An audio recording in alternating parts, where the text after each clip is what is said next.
France के Slovakia पहुंचे प्रधानमंत्री नरेंद्र मोदी स्लोवाकिया के पीएम और राष्ट्रपति से करेंगे मुलाकात। दोनों देशों के बीच होगी द्विपक्षीय वार्ता। नोएडा में आज से शुरू होगी जेवर एयरपोर्ट से उड़ानें। पहली उड़ान में सफर करेंगे 172 किसान। सीएम योगी से सभी किसान करेंगे मुलाकात। आज पौड़ी के दौरे पर सीएम पुष्कर सिंह धामी विज्ञान संग्रहालय का करेंगे लोकार्पण। रामलीला मैदान में आयोजित महोत्सव में होंगे शामिल।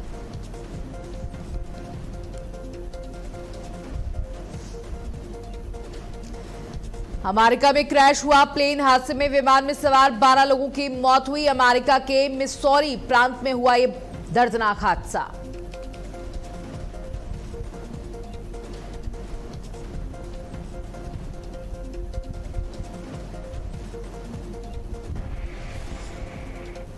नमस्कार, आप देख रहे हैं भारत अपडेट और मैं हूं आपके साथ सौम्या अवस्थी। बुलेटिन की शुरुआत करेंगे जहां सीएम धामी का पौड़ी का दौरा। आज विज्ञान संग्रहालय का करेंगे लोकार्पण। रामलीला मैदान में आयोजित महोत्सव में होंगे शामिल।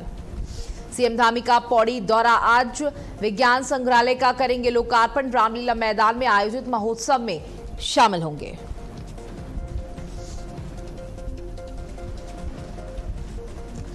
धामी का पौड़ी का दौरा। आज विज्ञान संग्रहालय का लोकार्पण करेंगे। रामलीला मैदान पहुंचेंगे, वहां पर महोत्सव आयोजित किया जा रहा है, उसमें शामिल होंगे।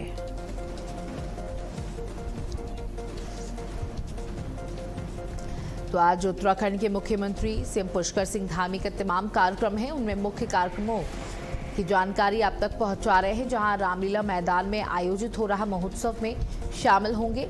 सीएम का ये पौड़ी का दौरा रहेगा। विज्ञान संग्रहालय में का लोकार्पण भी करेंगे मुख्यमंत्री।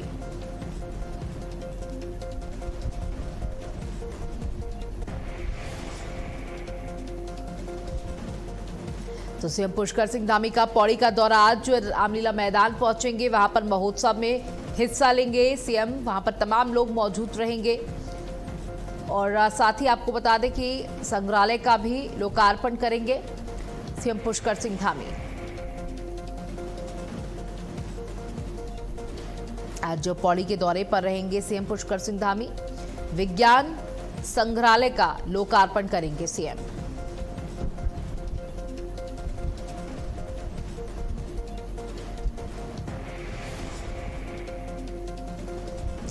तो देखिए, सीएम पुष्कर सिंह धामी का पौड़ी का दौरा आज और विज्ञान संग्रहालय का लोकार्पण करेंगे। उसके बाद रामलीला मैदान में आयोजित महोत्सव में शामिल होंगे, वहां पे समय बिताएंगे सीएम पुष्कर सिंह धामी।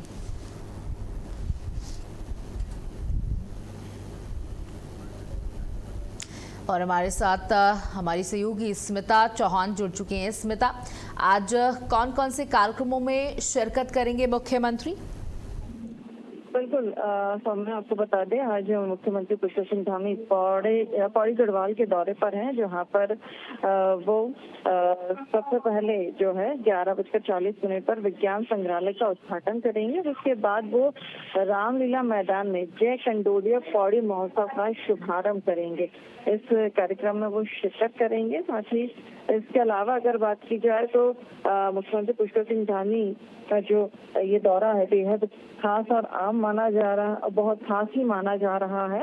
और आपको बता दें, इस महोत्सव को लेकर जो है वो भव्य तौर पर तैयारियां कर दी गई थी और इस महोत्सव का आज जो है मुख्यमंत्री पुष्कर सिंह धामी शुभारंभ करेंगे, जिसको लेकर जिला प्रशासन ने अपनी पूरी सतर्कता बरती है और जो तैयारियां हैं वो चाक चौबंद करी हुई है। साथ ही मुख्यमंत्री का ये साफ कहना था कि जब कंडोलिया महोत्सव का आयोजन किया जाएगा, इसका शुभारंभ किया जाएगा, उस वक्त किसी भी तरह की कोई दिक्कत या परेशानी नहीं होनी चाहिए। साथ ही उनका ये भी कहना है कि जल्द से जल्द जो सड़कें हैं उन्हें गड्ढा मुक्त कर दिया जाए और जो सड़कें हैं उनकी मरम्मत कर दी जाए। और ऐसा ही हुआ उनके इस दौरे से पहले। जी बिल्कुल, देखिए सीएम ने साफ तौर पर कह दिया है कि महोत्सव कोई भी हो, आयोजन कोई भी हो, इंफ्रास्ट्रक्चर में कोई किसी प्रकार की कोई कमी नहीं होनी चाहिए, श्रद्धालुओं को किसी प्रकार की कोई समस्या नहीं होनी चाहिए।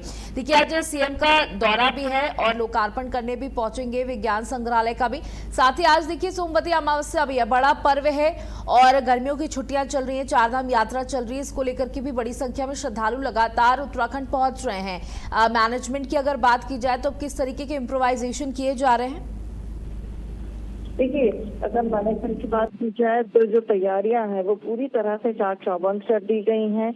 पौड़ी जिले की जो जिलाधिकारी हैं स्वाति भदौरिया, उन्होंने खुद तमाम जो अधिकारी हैं उनसे चर्चा की। साथ ही मुख्यमंत्री के दौरे से पहले उन्होंने खुद जाकर विज्ञान भवन का जो रामलीला मैदान है वहां का उन्होंने खुद जाकर स्थलीय निरीक्षण किया। साथ ही उन्होंने वहां पर जो है सारे दिशा निर्देश दिए, सुरक्षा व्यवस्था हो, यातायात संचालन हो, स्वास्थ्य सेवाएं हो, पेय आपूर्ति हो या फिर विद्युत व्यवस्था या फिर पार्किंग की व्यवस्था हो, इन तमाम चीजों को लेकर जो है वो गाइडलाइन जारी कर दी गई है। क्योंकि काफी संख्या में लोग यहाँ पहुंचेंगे और मुख्यमंत्री का दौरा है तो मुख्यमंत्री को सुनने के लिए, मुख्यमंत्री की बातों को सुनने के लिए और उनसे मिलने के लिए भारी संख्या में यहाँ पर उनके जो आम जनता है वो यहाँ पहुँचती है। तो ऐसे में तैयारियां जो है वो पूरी तरीके से चाक चौबंद कर दी गई हैं। जिलाधिकारी ने साथ ही ये निर्देश कर दिया है कि आम जनता हो, अतिथि हो या प्रतिभागी हो, किसी को भी कोई असुविधा नहीं होनी चाहिए, इस बात का खास ख्याल रखा जाए। और जो व्यवस्थाएं हैं, जो कार्यक्रम स्थल है वहां पर जो व्यवस्थाएं है वो पूरी तरीके से चाक चौबंद कर दी गई हैं ताकि कोई परेशानी वहां पर ना आए। जी बिल्कुल, देखिए व्यवस्थाएं दुरुस्त हैं और इस बार अगर स्मिता जिक्र करें श्रद्धालुओं के पहुंचने का, संख्या का, तो लगातार केदारनाथ के लिए संख्या बढ़ रही है। पिछली बार का भी रिकॉर्ड टूटा है। साथ ही बद्री विशाल की अगर बात करें वहां पर भी बड़ी संख्या में लोग पहुंच रहे हैं।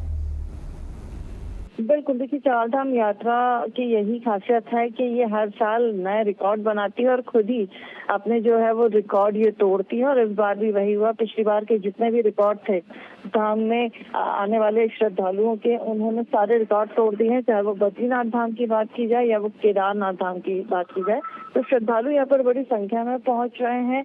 और अभी तो ये यात्रा शुरू हुई है, पूरे 6 महीने यात्रा चलने वाली है, तो नए और भी कई जो रिकॉर्ड है वो यहाँ देखने को मिलेंगे हमें। शुक्रिया स्मिता, हमारे साथ जुड़ने के लिए, तमाम जानकारियां साझा करने के लिए।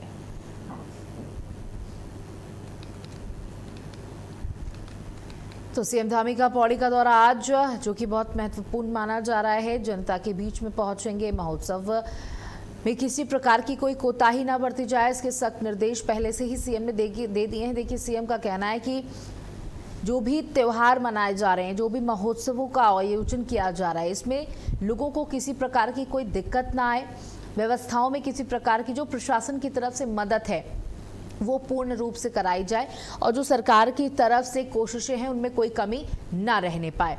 इंफ्रास्ट्रक्चर मजबूत हो, यानी कि सड़कें दुरुस्त हो, जिससे लोगों को कोई दिक्कत ना हो। नए नए रेलवे स्टेशन नए भारत की आज पहचान बन रहे हैं और भारत दुनिया का तीसरा सबसे बड़ा घरेलू विमानन का बाजार बन चुका है। प्रधानमंत्री श्री नरेंद्र मोदी जी का हमारे राज्य से भी विशेष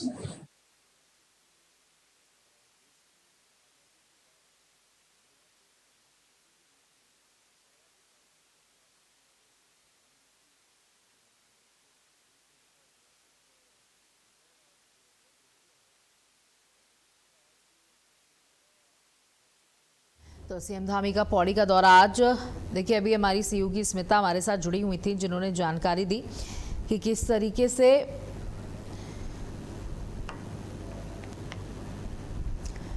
तो देखिए अमेरिका और ईरान के बीच शांति समझौता होने की खबर से कच्चे तेल के दाम में जोरदार गिरावट आई है। अमेरिकी राष्ट्रपति डोनाल्ड ट्रंप द्वारा ईरान के साथ शांति समझौते की घोषणा और स्ट्रेट ऑफ हॉर्मुज को तुरंत खोलने के ऐलान के बाद ब्रेंट क्रूड 3.5% से ज्यादा गिरकर $83.48 प्रति बैरल से नीचे आ गया है। वहीं अमेरिका का कच्चा तेल WTI वेस्ट टैक्सेस इंटरमीडिएट करीब 5% टूटकर $80.61 बैरल पर आ गया है। फरवरी के अंत में अमेरिका और ईरान के बीच युद्ध शुरू होने के बाद से ही कच्चे तेल की कीमतों में जोरदार इजाफा हुआ था। एक बार तो ब्रेंट क्रूड $120 बैरल तक पहुंच गया था। इस युद्ध से पहले क्रूड का रेट $70 प्रति बैरल के आसपास चल रहा था। पश्चिम एशिया में तनाव के कारण महत्वपूर्ण समुद्री मार्ग हॉर्मुज़ बंद है। यहां से दुनिया का 20% कच्चा तेल गुजरता है। अब इसके खुलने के ऐलान से दुनिया ने राहत की सांस ली है। तेल की कीमतों में गिरावट की सबसे बड़ी वजह स्ट्रेट ऑफ हॉर्मुज़ का दोबारा खुलना। इसके खुलने से समुद्री व्यापार सामान्य होने की उम्मीद है।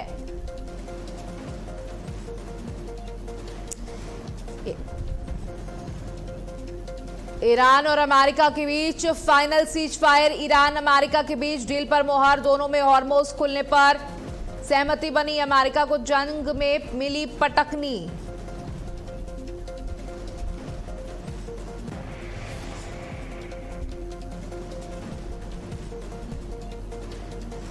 ईरान अमेरिका के बीच फाइनल सीज फायर। अमेरिका को जंग में मिली पटकनी। ईरान अब परमाणु हथियार नहीं रखेगा। ट्रंप ने यह बड़ा बयान दिया है। देखिए इस वक्त की बड़ी खबर आपको दे दें, जहां ईरान और अमेरिका के बीच डील पर मुहर। दोनों में हॉर्मुज़ खुलने पर सहमति बनी। अमेरिका को जंग में मिली पटकनी। ईरान ने कहा ईरान अब परमाणु हथियार नहीं रखेगा, ट्रंप ने बोला। देखिए विश्व में शांति की तरफ बढ़ते दोनों देशों के ये कदम बहुत जरूरी भी थे, वक्त की जरूरत बन चुके थे।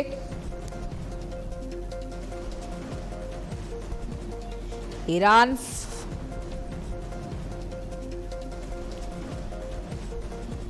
देखिए अमेरिकी राष्ट्रपति डोनाल्ड ट्रंप ने ऐलान किया है कि यूएस और ईरान के बीच एक अहम समझौते पर रविवार को हस्ताक्षर कर दिए जाएंगे।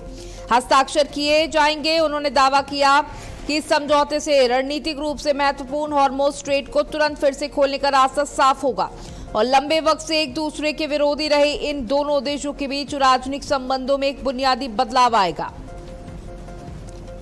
सोशल मीडिया पोस्ट के जरिए जारी एक बयान में डोनाल्ड ट्रंप ने अपने इस आगामी समझौते और पूर्व राष्ट्रपति बराक ओबामा के कार्यकाल में हुए पिछले समझौते के बीच तीखी तुलना की।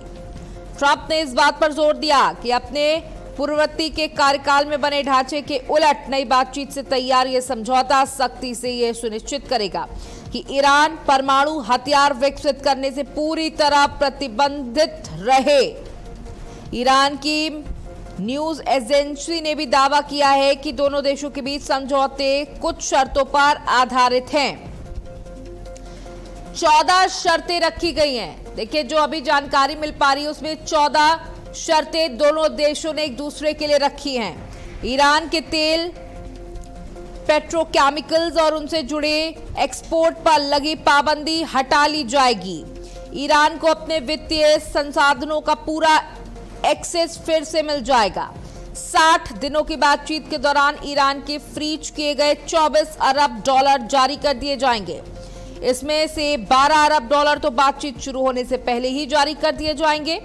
अमेरिका और उसके सहयोगियों को ईरान के पुनर्निर्माण के लिए करीब $300 अरब की योजनाएं पेश करनी होंगी। लेबनान सहित सभी मोर्चों पर युद्ध तुरंत और हमेशा के लिए बंद हो जाएगा। अमेरिका ईरान के मामलों में दखल न देने और ईरान की सभ्यता का सम्मान करने का वादा करेगा। अमेरिका द्वारा लगाई गई नौसैनिक नाकेबंदी 30 दिनों के अंदर पूरी तरह से हटा ली जाएंगी। अमेरिकी सेना ईरान के आसपास के इलाकों से हट जाएगी। हॉर्मुज़ स्ट्रेट को ईरान की व्यवस्था के तहत 30 दिनों के अंदर फिर से खोल दिया जाएगा। परमाणु मुद्दे और पाबंदियों को पूरी तरह हटाने पर आखिरी समझौते तक पहुंचने के लिए 60 दिनों की बातचीत की अवधि शुरू होगी।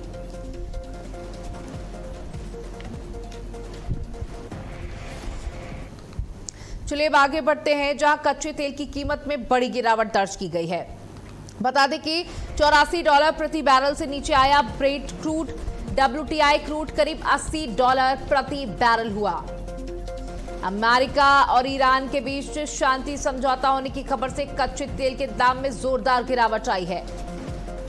अमेरिकी राष्ट्रपति डोनाल्ड ट्रंप द्वारा ईरान के साथ शांति समझौते की घोषणा और स्ट्रेट ऑफ हॉर्मुज़ को तुरंत खोलने के ऐलान के बाद से ब्रेड क्रूड 3.5% से ज्यादा गिरकर $83.48 प्रति बैरल से नीचे आ गया। वहीं अमेरिकी कच्चा तेल WTI करीब 5% टूटकर $80.61 बैरल पर आ गया। फरवरी के अंत में अमेरिका और ईरान के बीच युद्ध शुरू होने के बाद से ही कच्चे तेल की कीमतों में जोरदार इजाफा हुआ था। एक बार तो ब्रेड क्रूड $120 बैरल तक पहुंच गया। इस युद्ध से पहले क्रूड का रेट $70 प्रति बैरल के आसपास चल रहा था। पश्चिम एशिया में तनाव के कारण महत्वपूर्ण समुद्री मार्ग हॉर्मुज़ बंद है। यहां से दुनिया का 20% कच्चा तेल गुजरता है। अब इसके खुलने के ऐलान से दुनिया ने राहत की सांस ली है। तेल की कीमतों में गिरावट की सबसे बड़ी वजह स्ट्रेट ऑफ हॉर्मुज़ का दोबारा खुलना है। इसके खुलने से समुद्री व्यापार सामान्य होने की उम्मीद है और एशियाई देश फिर से खाड़ी क्षेत्र से तेल आयात शुरू कर सकेंगे। इसके अलावा इसी महीने पेट्रोलियम निर्यातक देशों के संगठन ओपेक ने जुलाई से उत्पादन कोटा बढ़ाने की घोषणा भी की थी। चलिए अब आगे बढ़ते हैं, जहां उन्नाव में साधु हत्याकांड का आरोपी मुठभेड़ में ढेर। 1 लाख रुपए का इनामी बदमाश मुठभेड़ में ढेर कर दिया गया है। बांगरमऊ पुलिस और एसओजी टीम की संयुक्त कार्रवाई देखी गई है। हत्याकांड के मुख्य आरोपी का एनकाउंटर 1 लाख का इनामी था। मुठभेड़ में एसओजी का एक सिपाही भी घायल हुआ है। पहले इसका मकान ढहाया गया था। इस मामले में साधु हत्याकांड का आरोपी मुठभेड़ में ढेर कर दिया गया है।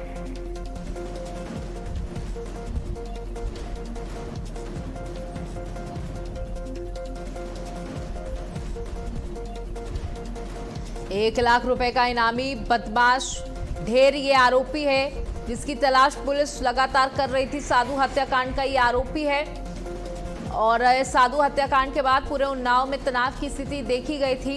उस क्षेत्र में तनाव की स्थिति देखी गई थी, जहां स्थिति को नियंत्रित करते हुए कार्रवाई की गई थी। सबसे पहले तो बुलडोजर की कार्रवाई की गई थी, उसकी मड़ैया को ढहाया गया था और अब उसे ढेर किया गया है। आरोपी मुठभेड़ में ढेर किया गया। 1 लाख रुपए का इनामी बदमाश मुठभेड़ में ढेर।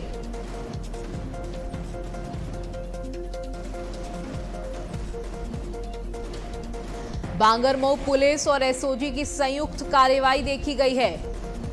साधु हत्याकांड का आरोपी मुठभेड़ में ढेर कर दिया गया है। देखिए, अगर बात परसों तक की करें तो परसों उसका मकान ढहाया गया था और तब से लोग लगातार यही मांग कर रहे थे कि इसका एनकाउंटर किया जाए, इसे ढेर किया जाए। संयुक्त कार्रवाई देखी गई।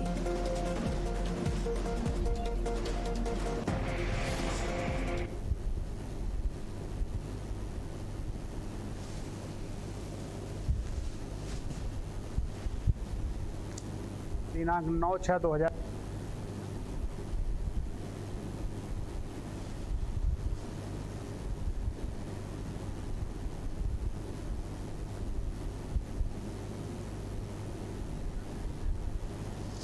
तो 1 लाख रुपए का इनामी बदमाश मुठभेड़ में ढेर कर दिया गया है।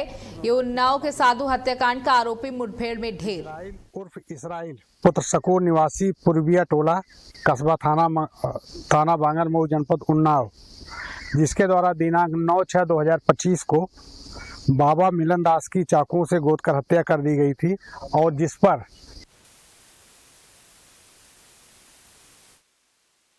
हमारे साथ हमारे सहयोगी अविरल जुड़ चुके हैं। अविरल, देखिए, अभी आपसे जानकारी जब ली थी तो आपने जानकारी दी थी कि इसकी मड़ैया को ढहाया गया था और अब आरोपी को ढेर कर दिया गया है। जी समय जी, बिल्कुल आपको बता दें, उन्नाव के चर्चित बाबा मिलनदास हत्याकांड में पुलिस को बड़ी सफलता हाथ लगी है। बांगरमऊ थाना पुलिस और एसओजी टीम ने संयुक्त कार्रवाई करते हुए 1 लाख के रुपए के इनामी बदमाश इजराइल को पुलिस मुठभेड़ में ढेर कर दिया गया है। बता दें आपको, आज तड़के करीब 3:40 पर आगरा लखनऊ एक्सप्रेसवे की हवाई पट्टी के पास सर्विस रोड पर पुलिस चेकिंग के दौरान मुखबिर से सूचना मिली थी कि बाबा मिलन दास की जो हत्या का आरोपी है इजराइल अपने किसी साथी का इंतजार कर रहा है।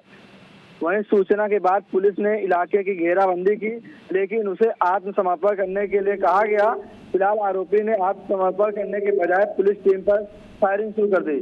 इसके दौरान एक गोली जो उप निरीक्षक न्यूटन कुमार सिंह है उनके लगी और बुलेट प्रूफ लगी, जबकि एसओजी के जो सिपाही विकास भदौरिया के हाथ में लगी, जिसके बाद विकास भदौरिया घायल हो गए। पुलिस ने आत्मरक्षा में जवाबी कार्रवाई की, जिसमें इजराइल गंभीर रूप से घायल है। उसे तत्काल सीएससी बांगर मूल ले जाया गया, जहां पर डॉक्टरों ने उसे मृत घोषित कर दिया। जी बिल्कुल, देखिए इसे बड़ी सफलता के तौर पर देखा जाएगा। पुलिस कई दिनों से इस आरोपी की तलाश कर रही थी। 1 लाख रुपए का ये इनामी हो चुका था आरोपी।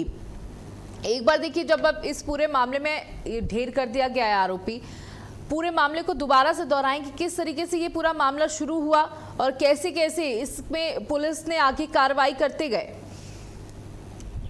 जी देखिए, पुलिस ने इस कांड के बाद में जो नामजद आरोपी थे उनके एफआईआर दर्ज की गई थी, जिसके बाद में 3 आरोपियों को पुलिस ने तत्काल कार्रवाई करते हुए गिरफ्तार कर लिया था, जबकि 2 जो मुख्य आरोपी थे वो फरार थे, चल रहे थे, जिसकी पुलिस लगातार तलाश कर रही थी। जिसके बाद में जो आज पुलिस ने कठोर कार्रवाई करते हुए आरोपी ये 9 जून को बाबा बांगरों में संत बाबा मिलनदास की चाकू से गोद कर हत्या कर दी थी, जिसके बाद उस पर 1 लाख का इनाम घोषित कर दिया था। जिसके बाद आज पुलिस को बड़ी सफलता लगी है।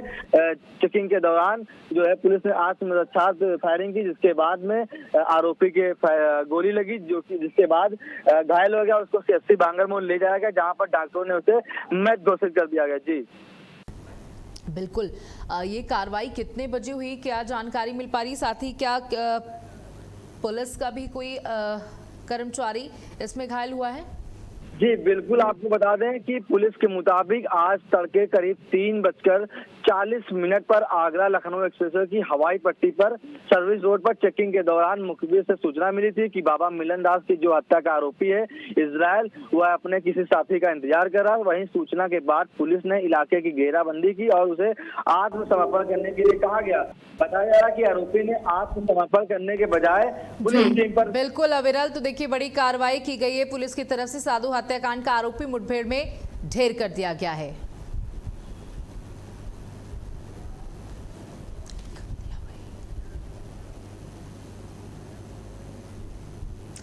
चलिए अब आगे बढ़ते हैं, जहां पे वाहन चोरी के मामले में पुलिस को बड़ी सफलता हाथ मिली। सोनभद्र पुलिस को वाहन चोरी के मामले में बड़ी सफलता हाथ लगी है। इस खबर पर जाएंगे, लेकिन उससे पहले आपको खबर फरीदाबाद से बता दें, जहां भारतीय प्रवासी जनता पार्टी का राष्ट्रीय अधिवेशन भव्य रूप से संपन्न हुआ। देश और विदेश से जुड़े पदाधिकारियों, कार्यकर्ताओं और प्रतिनिधियों ने इसमें भाग लिया। अधिवेशन में संगठन विस्तार, प्रवासी भारतीयों के हितों की रक्षा, सामाजिक सरोकार और राष्ट्र निर्माण में उनकी भूमिका पर मंथन किया गया। राष्ट्रीय अध्यक्ष, राष्ट्रीय महासचिव और राष्ट्रीय सलाहकार ने संगठन की भावी रणनीति, सदस्यता अभियान और जनसंपर्क कार्यक्रमों की रूपरेखा प्रस्तुत की। नेताओं ने युवा और महिला सहभागिता बढ़ाने पर जोर देते हुए कहा कि संगठन देश और विदेश में बसे भारतीयों को एक सशक्त मंच प्रदान करने के लिए प्रतिबद्ध है।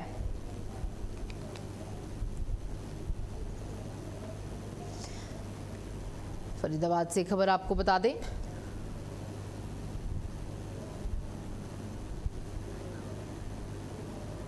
प्रवासी भारतीयों के हितों पर यहां पर जोर दिया गया। युवा और महिला सहभागिता बढ़ाने का संकल्प लिया गया।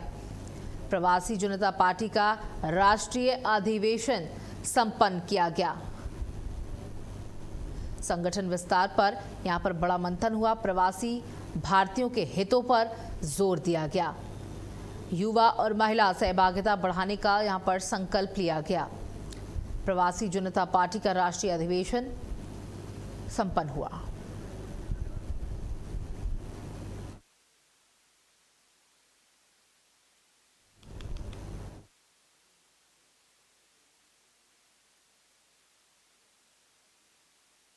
संकल्प लिया गया। प्रवासी जनता पार्टी का राष्ट्रीय अधिवेशन यहां पर संपन्न हुआ।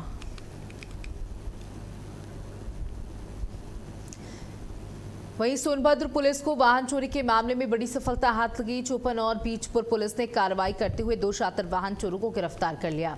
आरोपियों के कब्जे से कुल 8 चोरी की मोटरसाइकिलें बरामद की गई, जिनमें अपाचे, स्प्लेंडर और होंडा ड्रीम योगा जैसी बाइकें शामिल हैं। पुलिस के मुताबिक एक बाइक मध्य प्रदेश के मोरवा क्षेत्र से भी चोरी की गई। पूछताछ में दोनों आरोपियों ने कई वाहन चोरी की घटनाओं में शामिल होने की बात स्वीकार की है। पुलिस अब उनके अन्य फरार साथियों की तलाश में जुटी हुई है। गिरफ्तार आरोपियों को न्यायालय में पेश कर आगे की कानूनी कार्रवाई शुरू कर दी गई है। पुलिस का कहना है कि अपराधियों के खिलाफ अभियान आगे भी यूं ही जारी रहेगा।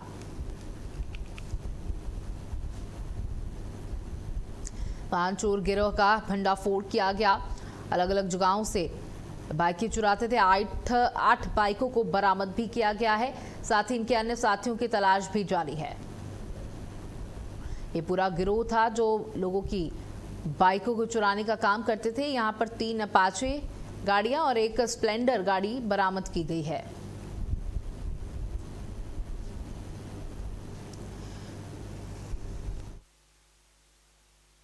महोदय के द्वारा जनपद में वाहन चोरी की घटनाओं पर अंकुश लगाने और वाहन चोरों को गिरफ्तार करने के लिए एक बड़ा अभियान चलाया जा रहा है, सघन अभियान चलाया जा रहा है।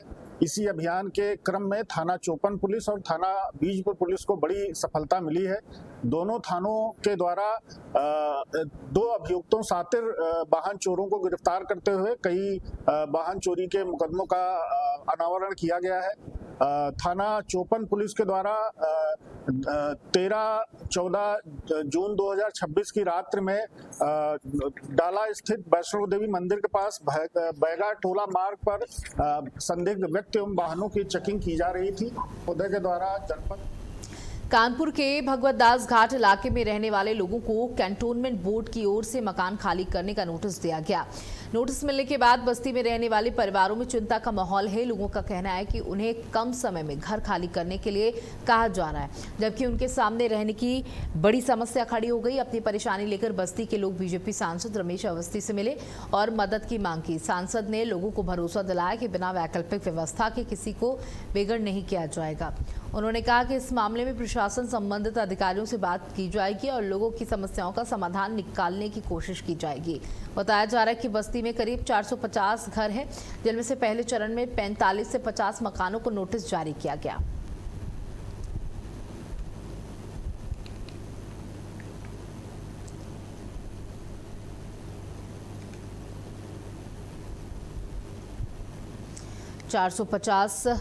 परिवारों ने यहाँ पर नोटिस दिया। 20 जून तक मकान खाली करने का नोटिस है। परिवारों का कहना है, बस्ती वासियों का कहना है कि बहुत कम समय में हमसे हमारी पूरी गृहस्थी खाली करने के लिए कह दिया गया है। हमें समय चाहिए, तभी हम घर खाली कर पाएंगे। यहाँ पर 450 परिवार हैं जिनके सामने आवास का संकट आकर खड़ा हो गया। उनका कहना है कि समय भी कम है और हम कहाँ जाएंगे इसका भी अभी इंतजाम नहीं हो पाया है। वहीं उन्होंने इस पूरे मामले की शिकायत कानपुर के सांसद रमेश अवस्थी से की। रमेश अवस्थी ने साफ तौर पर कहा कि जब तक रहने का इंतजाम नहीं हो जाता तब तक किसी को भी बेघर नहीं किया जाएगा। तो नोटिस चस्पा होने के बाद से ही लोगों में दहशत हो गई थी कि जल्दी मकान खाली करने होंगे।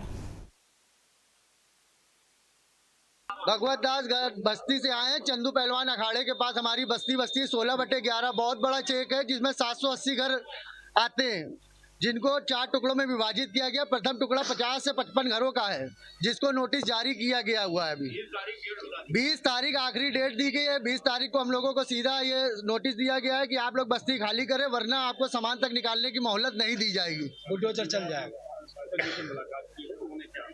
सांसद जी की तरफ से हमें आश्वासन मिला हुआ है कि जब तक हमें वैकल्पिक व्यवस्था नहीं मिल जाती तब तक हमको हटाया नहीं जाएगा। बस हमारा यही विनम्र निवेदन है सभी से, सांसद जी से। बस्ती के लोग समस्या है, उनको नोटिस मिला है कि उनके मकान ध्वस्त किए जाएंगे। इस संबंध में हम जिलाधिकारी से बात करेंगे और उचित कार्रवाई की जाएगी कि हमारी सरकार की नीयत है, सरकार चाहती है कि जब तक कोई वैकल्पिक व्यवस्था न हो जाए तब तक पुनः हटाया जाए। तो जब तक वैकल्पिक व्यवस्था नहीं हो जाती है तब तक वो लोग वहीं रहेंगे। तो इस संबंध में हम जिलाधिकारी से बात करेंगे।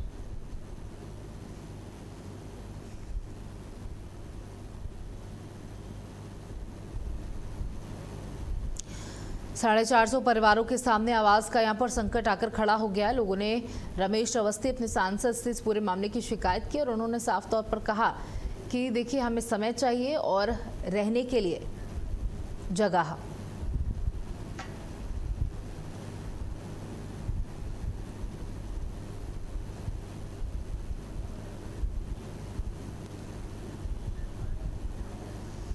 ये मोदी सरकार ने अपने शासन के 12 साल पूरे कर लिए हैं। संकल्प से सिद्धि तक के इस सफर में सरकार विकास, सुशासन और जन कल्याण को अपनी बड़ी उपलब्धि बता रही है। इसी पर बात करने के लिए हमारे साथ बरेली से सांसद छत्रपाल सिंह जुड़ चुके हैं।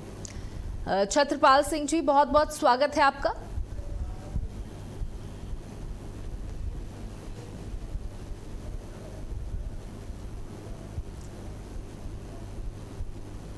के लोकप्रिय नेता माननीय नरेंद्र मोदी जी, उन्होंने 12 वर्ष पूरे किए हैं अपनी सरकार के लिए। तीसरी बार देश के लोकप्रिय प्रधानमंत्री बने और उन्होंने पिछला रिकॉर्ड तोड़ा।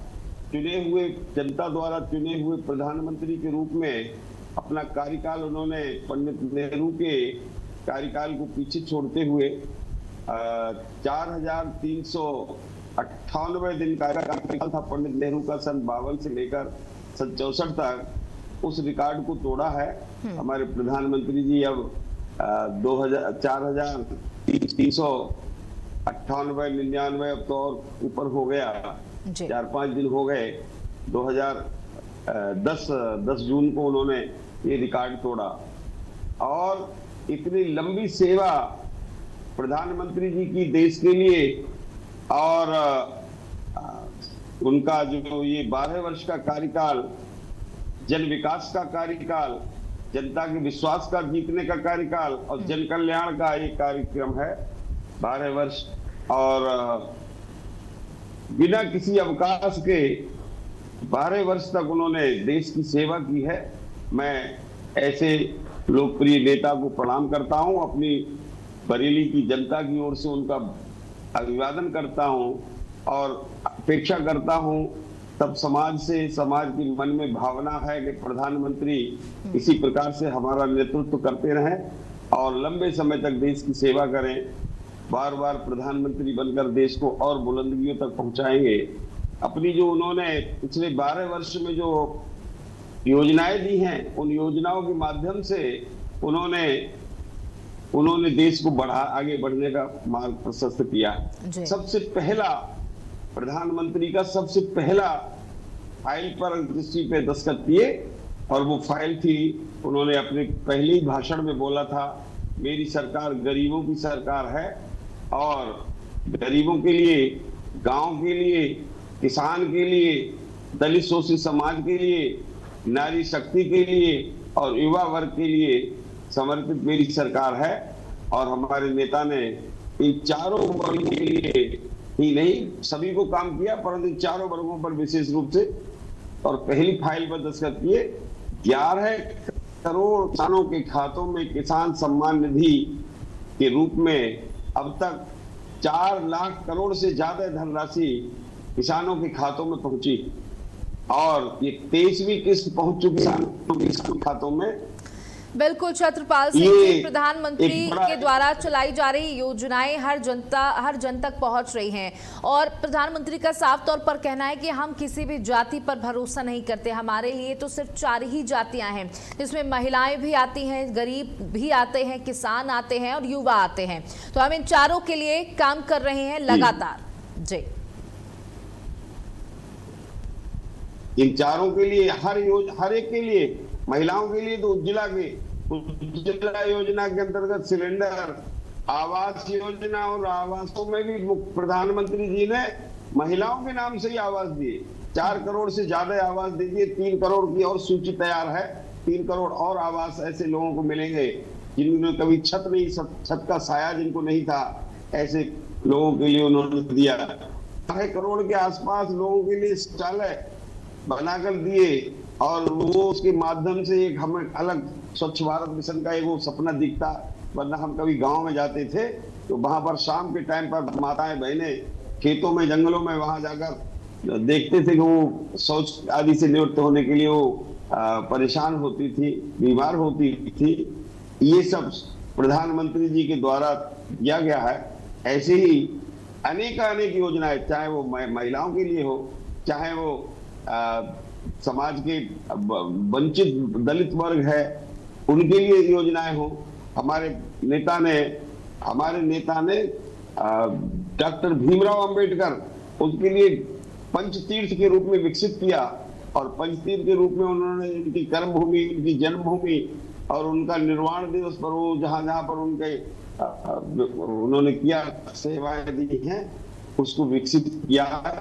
ऐसे हर वर्ग के लिए, युवाओं के लिए यहाँ तक को युवाओं को रोजगार से जोड़ने के लिए उनको स्वनिधि योजना के अंतर्गत अपने कोई ना कोई काम करना चाहते हैं तो बैंकों के माध्यम से उनको करोड़ों करोड़ रुपया उपलब्ध कराया और करोड़ों की संख्या में युवाओं ने उनकी योजनाओं से लाभ लेकर अपने को जोड़ा है और एक नए आयाम उन्होंने खड़े किए हैं।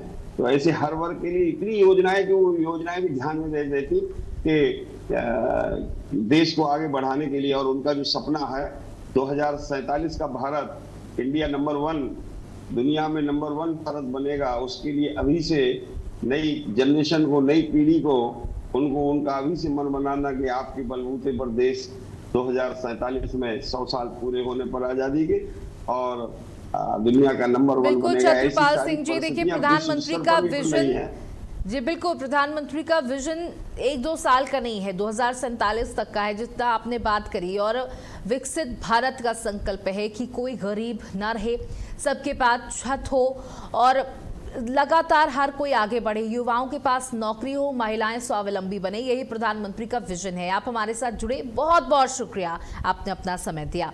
तो बरेली से सांसद छत्रपाल सिंह हमारे साथ जुड़े हुए थे जिन्होंने प्रधानमंत्री के 12 सालों में किए गए कामों का बखान किया और उन्हें बधाई भी दी। तो प्रधानमंत्री नरेंद्र मोदी ने अपने 12 साल पूरे किए हैं जिसको लेकर के तमाम लोग उनकी प्रशंसा कर रहे हैं और लगातार उन्होंने कहा कि प्रधानमंत्री के विजन के साथ ही भारत लगातार आगे बढ़ता रहेगा। इसी के साथ इस बुलेटिन में इतना ही। नमस्कार।